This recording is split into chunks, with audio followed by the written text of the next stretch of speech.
Good morning students. Chromosomal abbreviation में जो structural change की हम बात कर रहे हैं उसमें जो फोर्थ चेंज है दैट इज़ ट्रांसलोकेशन। अब हम बात करेंगे ट्रांसलोकेशन कि ट्रांसलोकेशन होने से क्या क्या जेनेटिकल चेंजेस आ जाते हैं और ये ट्रांसलोकेशन क्या होता है। सबसे पहले मैं आपको बता दूं कि ट्रांसलोकेशन क्या है। One way of reciprocal transfer of segment between non-homologous chromosome is known as translocation। non-homologous chromosome जैसे आपको दिखाऊं, यहाँ आप देखिएगा इस डायग्राम को। सपोज़ ये 11 नंबर का क्रोमोसोम है और ये है 12 नंबर का क्रोमोसोम है। नहीं, हाँ, समझ में आया। ये 11 नंबर का है और ये 12 है। तो ये दोनों नॉन होमोलोगस क्रोमोसोम है। देखिए दोनों के साइज़ भी डिफ़र है। नॉन होमोलोगस क्रोमोसोम में क्या होता है कि इसका एक ये टुकड़ा टूट करके इसके साथ और इसका ये टुकड़ा टूट करके इसके साथ और इसका इसके साथ, यानी कि एक्सचेंज हो जाता है। यानी कि क्रोमोसोम के टुकड़ों का एक्सचेंज नॉन होमोलोगस क्रोमोसोम के बीच में होता है। तो उसे हम क्या कह रहे हैं? ट्रांसलोकेशन। तो इन टुकड़ों पर जो जीन होंगे वो इधर आ जाएंगे और इस पर जो होंगे वो इधर चले जाएंगे। तो ये भी क्या होगा? एक पोजीशन इफ़ेक्ट। यानी पोजीशन इफ़ेक्ट, जो जीन किसी दूसरे के साथ रहकर जो काम करता है वो अब उस जगह पे वो काम नहीं कर पाएगा। तो इसे हमें देखना है। तो मैंने बताया आपको कि difference between translocation and crossing over. अब आपको लग रहा है बिल्कुल क्या कि क्रॉसिंग ओवर भी ऐसे ही होता है? नहीं। क्रॉसिंग ओवर होमोलोगस क्रोमोसोम जो होते हैं ना, होमोलोगस क्रोमोसोम, उनके नॉन सिस्टर क्रोमेटिड के बीच होता है, जबकि ट्रांसलोकेशन है जो नॉन होमोलोगस क्रोमोसोम के बीच में होता है, ना कि नॉन सिस्टर क्रोमेटिड के बीच में होता है। देखिए डिफरेंस क्या हुआ कि translocation involve non homologous chromosomes, whereas crossing over involve non sister chromatid of homologous chromosome. यानी कि 11 नंबर के क्रोमोसोम जो है उन्हीं की नॉन सिस्टर के बीच में एक्सचेंज होगा तो क्या कहलाएगा? Crossing over. और यदि 11 और 12 नंबर के क्रोमोसोम के टुकड़ों के बीच में एक्सचेंज होगा तो वो क्या कहलाएगा? Translocation. Translocation homozygote change the linkage map. यानी कि जो जीन उस सेगमेंट पे थे और किसी जीनों से जुड़े हुए थे वो पूरे चेंज हो गए, क्योंकि वो क्रोमोसोम पे ही नहीं रहे, दूसरे क्रोमोसोम पर आ गए हैं। Where crossing over does not change the linkage map. जबकि क्रॉसिंग ओवर में क्या होगा? केवल एक जीन या दो जीन या कुछ जीनों का ही एक्सचेंज होगा नॉन क्रोमेटिड या नॉन सिस्टर क्रोमेटिड्स पर। Translocation involve breakage. देखो ध्यान दीजिएगा, सबसे पहला काम क्या होगा? टूटेगा और दोबारा से जुड़ेगा। क्रोमोसोम का एक टुकड़ा टूटेगा, दूसरे के साथ फिर जुड़ेगा वो, ठीक है। Whereas crossing over involve क्याज़मेटा फॉर्मेशन। जबकि क्रॉसिंग ओवर में क्या होता है कि नॉन सिस्टर क्रोमेटिड्स के बीच में क्याज़मेटा बनता है, और यहाँ तो क्या होगा? दोनों के पहले टुकड़े टूटेंगे और फिर वो टुकड़े एक्सचेंज होकर के दोबारा से जुड़ जाएंगे। वही मैंने थोड़ा और सिंप्लीफाई किया है इसकी डेफिनेशन को। In translocation change in position of segment occurs in such a way that they become integrated into same or homologous or non homologous chromosome. देखिए ट्रांसलोकेशन में क्या होता है कि ये होमोलोगस के बीच में भी हो जाता है कि एक टुकड़ा कहीं से टूट के कहीं और जुड़ गया और कहीं टूट के दूसरी जगह जुड़ गया, लेकिन ज़्यादातर जो देखा गया है वो नॉन होमोलोगस क्रोमोसोम्स के बीच में ही होता है। Deleted by formation of cross shaped configuration at pachytene between two non homologous chromosome.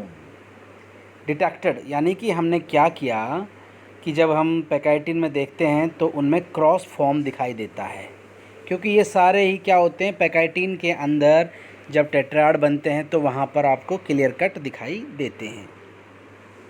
Occurs spontaneously और मे बी इंड्यूस्ड बाई म्यूटाजन्स, या तो ये अपने आप भी हो जाते हैं या किसके प्रभाव से भी हो सकते हैं, म्यूटाजन के प्रभाव से भी। कोई भी केमिकल म्यूटाजन आ जाए, रेडिएशन आ जाए, तब भी वो नॉन होमोलोगस क्रोमोसोम्स की आर्म्स को ब्रेक करके उन्हें दोबारा से दूसरे पे जोड़ देते हैं। तो यहाँ आप देख रहे हैं इंटर क्रोमोसोमल ट्रांसलोकेशन, यानी कि अलग अलग क्रोमोसोम के बीच में ट्रांसलोकेशन कैसे होगा। ये है fraternal shift occur to homologous chromosome, यानी कि फ्रेटर्नल में क्या होगा कि ये होमोलोगस के बीच में ही टुकड़े टूट करके एक्सचेंज होंगे। एक्सटर्नल में shift occurs to non homologous chromosome, या हम कह सकते हैं रेसिप्रोकल ट्रांसलोकेशन। यानी रेसिप्रोकल का मतलब होता है कि उसका एक टुकड़ा टूट के इस पे और इसका उस पे। Exchange between segment of non homologous chromosome और regions of same chromosomes. Reciprocal और नॉन रेसिप्रोकल। रेसिप्रोकल में तो क्या होगा, जितना टुकड़ा उसका टूटेगा उतना ही उसका टूट के उसके साथ जुड़ेगा। नॉन रेसिप्रोकल में movement of chromosome segment to non homologous chromosome और region of the same character without reciprocal changes. यहाँ क्या होगा, कम या ज़्यादा भी, जैसे इसका हो सकता है बड़ा टुकड़ा चला जाए, इसका हो सकता है छोटा टुकड़ा इसके साथ जुड़ जाए। ये तो रेसिप्रोकल है कि बराबर बराबर आपको दिख रहा है टूट के जुड़ रहे हैं दोनों में। जबकि नॉन रेसिप्रोकल में क्या होगा कि इन टुकड़ों का साइज़ है जो अलग अलग भी हो सकता है। अब क्या इफ़ेक्ट होंगे ये देखिएगा, ये है आपका नॉन रेसिप्रोकल। यहाँ पर हो सकता है छोटे सेगमेंट जुड़ रहे हैं और यहाँ बड़े जुड़ रहे हैं। इफ़ेक्ट ऑफ ट्रांसलोकेशन, कि भाई ट्रांसलोकेशन होगा तो क्या क्या प्रभाव पड़ेंगे। एल्टर द क्रोमोसोम मॉर्फोलॉजी, सबसे पहले तो क्रोमोसोम की मॉर्फोलॉजी चेंज हो गई, यानी कि उसकी जो एक लेंथ है, जो उसका कॉन्फ़िगरेशन है, वो पूरा चेंज हो जाएगा अगर छोटी आर्म जुड़ जाएगी या बड़ी आर्म जुड़ जाएगी तो। डैमेज टू डीएनए में result in formation of recessive और लीदल। जब डीएनए डैमेज होगा तो क्या होगा, कभी कभी हो सकता है दूसरे टुकड़े पर जो लीदल जीन है, जो रिसेसिव फॉर्म में थे, वो उसके ऊपर आ जाएंगे तो वो एग्रेसिव हो जाएंगे और ऑर्गेनिज्म की डेथ भी कर सकते हैं। लीड टू इम्पेयर्ड फर्टिलिटी, और यहाँ क्या है, फर्टिलिटी भी बहुत कम हो जाएगी।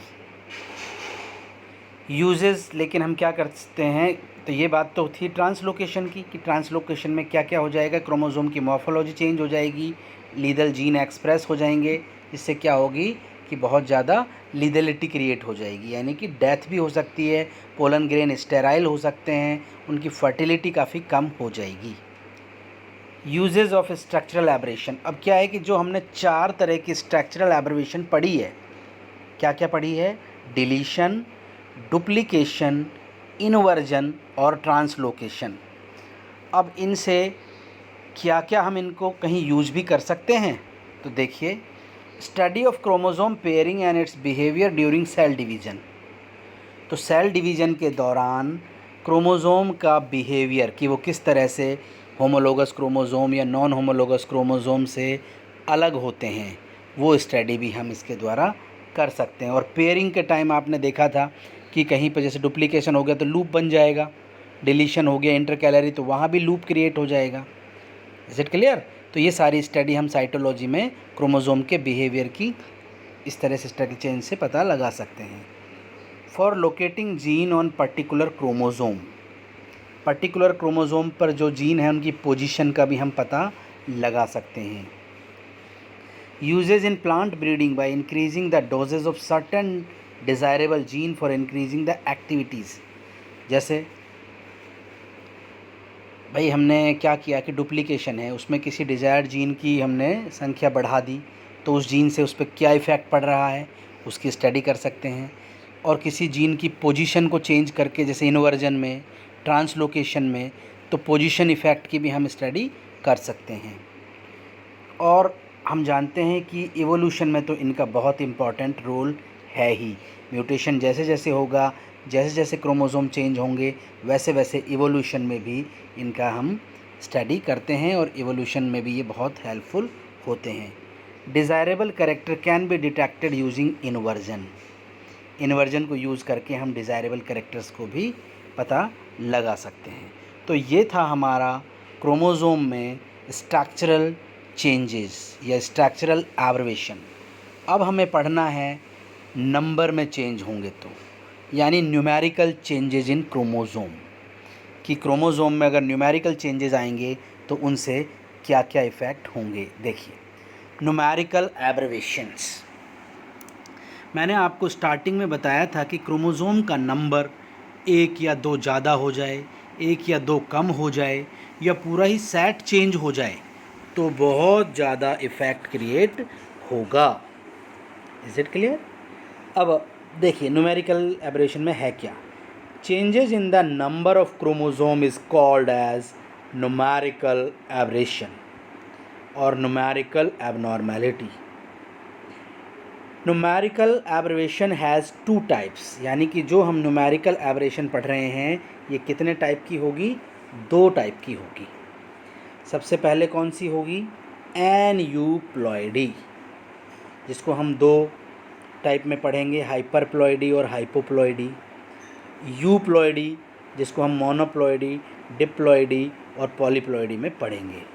तो अब हम एक एक करके बात करेंगे एनयूप्लॉइडी की। Is it clear? पहले इसको आप देखिएगा, इस चार्ट से आपको पूरा क्लियर हो जाएगा कि हम न्यूमेरिकल एब्रिविएशन में क्या क्या पढ़ेंगे। देखिए, न्यूमेरिकल एब्रिविएशन को दो पार्ट में हमने डिवाइड किया, एनयूप्लॉइडी और यूप्लॉइडी। एनयूप्लॉइडी में आप लिख सकते हैं कि क्रोमोसोम की संख्या में एक या दो की, केवल एक या दो की, इस चीज़ को आप ध्यान रखेंगे, एक या दो की कमी या अधिकता हो जाए। और यूप्लॉइडी में आप लिखेंगे पूरे के पूरे सेट में चेंज हो जाए। जैसे हमारा बेसिक सेट क्या है? n = 23 और 2n कितना है? 46 और 3n हो जाए यानी 69 हो जाए, तो उसकी स्टडी हम किस में करेंगे? यूप्लॉइडी में। तो एक एक करके हम बात कर रहे हैं।